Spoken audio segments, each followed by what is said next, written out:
ഇപ്പോഴും അവൾക്ക് അറിയില്ലെന്നാ തോന്നുന്നത് ഞാനും കണ്ണനായിട്ടുള്ള ബന്ധം. എടാ, അതറിഞ്ഞു കഴിഞ്ഞ നിന്നെ അവളുടെ മുറിക്കകത്തേക്ക് പറഞ്ഞു വിട്ടത് ഞാനാണെന്ന് മനസ്സിലാക്കിയ സ്ഥിതിക്ക് അതൂടെ വെച്ചായിരിക്കും എനിക്ക് പിന്നെ ശിക്ഷ വിധിക്കുന്നത്.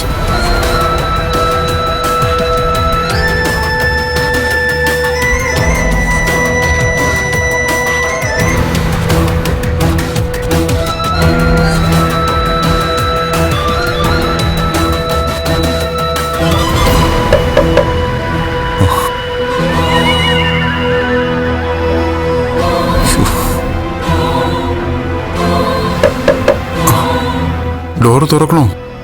എടാ, ഇനി അവള് ഈ വിവരം തോമസ് വൈദ്യനോട് പോയി പറഞ്ഞാണോ? എടാ, ഇനിയിപ്പോ കതവ് തുറക്കാതിരുന്നിട്ട് എന്താടാ പ്രയോജനം? നീ പോയി തുറക്ക്.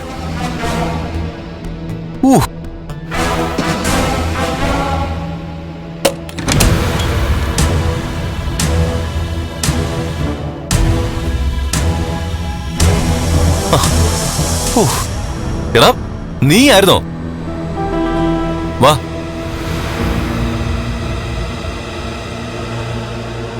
ഞാന് മഹാലക്ഷ്മി കുട്ടി ഇങ്ങോട്ട് വന്നത്. എടാ, നിനക്കിത് എന്തിന്റെ കേടാടാ? നീ എന്തിനാണ് അവളെയും കൂട്ടി ഇങ്ങോട്ട് വന്നത്? അല്ല, അതിന് സാർ ഇവിടെ ഉണ്ടെന്ന് എനിക്കറിയില്ലല്ലോ. അവളുടെ ഭർത്താവിന്റെ കാര്യം സംസാരിക്കാൻ ഇങ്ങോട്ട് വന്നത്. ഇവിടുത്തെ ഡോക്ടറെ മിടുമിടുക്കനാണെന്നാ പറയുന്നത്. ഓ, അത് ശരി. അപ്പോ കണ്ണന്റെ ചികിത്സയുടെ കാര്യം പറയാനാണോ അവൾ ഇവിടെ വന്നത്? അതെ സാറേ. എടാ, എന്നിട്ട് അവളിപ്പോ എവിടാ? അവള് കാറിലുണ്ട്. അവള് വന്ന് വിവരം പറഞ്ഞപ്പോ സാറാണ് ഇതിനകത്തുനിന്ന് എനിക്ക് മനസ്സിലായി. സാറിനെ കണ്ട് താക്കീത് ചെയ്തിട്ട് വരാമെന്നും പറഞ്ഞ ഞാൻ ഇങ്ങോട്ട് വന്നത്. എടാ സാഗറെ, ഇനി എങ്ങാനും നീ അവളെയും കൊണ്ട് ഇങ്ങോട്ട് വരുവാണെങ്കിൽ നീ അത് നേരത്തെ എന്നെ ഒന്ന് അറിയിക്കണം. ഇപ്പോഴും കണ്ണന്റെ അമ്മാവന്റെ മോൻ ഞാനാണെന്ന് അവൾക്ക് അറിയില്ല. ഓ, അതെങ്ങാനും അറിഞ്ഞ ഞാൻ പെട്ടതന്നെ. എന്റെ പൊന്ന് സാഗര, അത് അവൾ അറിയുന്നതിന് മുമ്പ് എത്രയും പെട്ടെന്ന് നീ അവളെയും കൊണ്ട് പോ. അവളെ പ്രേമിച്ച് വശത്താക്കിയിട്ട് നീ അവളെയും കൊണ്ട് ഏതെങ്കിലും ലോകത്തുണ്ടേ കള. അതിനൊക്കെ സമയം വേണ്ട സാറേ. എടാ, സമയം എന്ന് പറഞ്ഞോണ്ടിരുന്നാലേ അവസാനം എന്റെ സമയം തീരും. എടാ, എന്റെ ചീട്ട് കീറുവോന്ന്. സാറ് കണ്ടില്ലേ, ഇപ്പൊ തന്നെ വൈദ്യരുടെ അടുത്ത് എന്നെയും കൊണ്ടാ വന്നത്. ഭർത്താവിനെ എഴുന്നേപ്പിച്ച് നടത്താൻ പറ്റുമെന്ന് വൈദ്യരോട് ചോദിക്കാൻ. എടാ, വൈദ്യരെന്താ പറഞ്ഞ? ഇനി അവൻ എഴുന്നേറ്റെടുക്കാൻ പറ്റുമോ സാറേ? എടാ, ഒരിക്കലും പറ്റില്ല. എങ്കിലും അവളത് പറ്റിക്കാൻ വേണ്ടി നടക്കുക. എടാ, എന്നാ പിന്നെ നീ ചെല്ല്. ഇനി നിന്റെ പിന്നാലെ അവൾ ഇങ്ങോട്ട് വരണ്ട. അവള് വരുവാണെങ്കിലേ എനിക്ക് സാറിന്റെ കാരണത്തടിക്കേണ്ടി വരും. എന്തിന്? അവളെ ബോധിപ്പിക്കാൻ.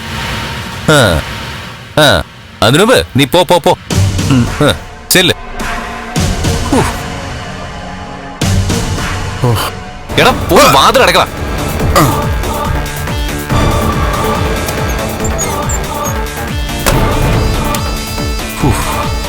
എടാ, ഇവന് നിന്നെ അറിയത്തില്ലായിരുന്നല്ലേ?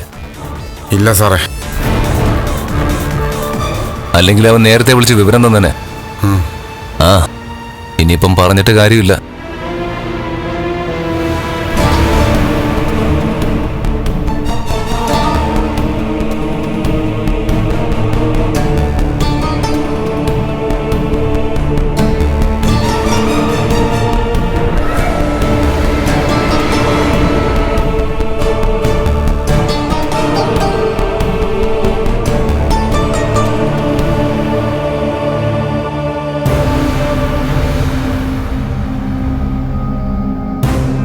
ഞാനങ്ങോട്ട് വരാൻ തുടങ്ങായിരുന്നു.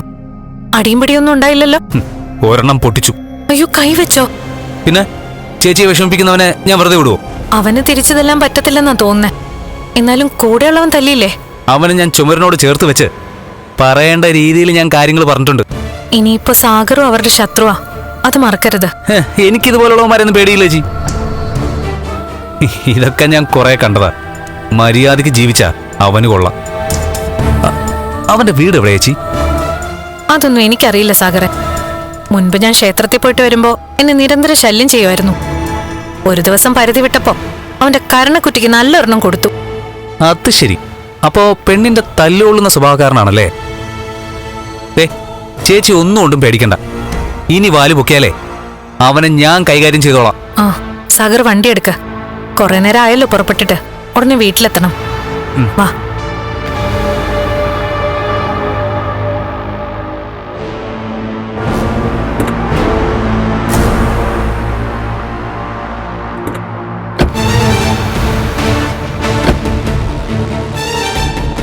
ഇപ്പൊ എനിക്കൊരു ഹീറോയുടെ പരിവേഷ.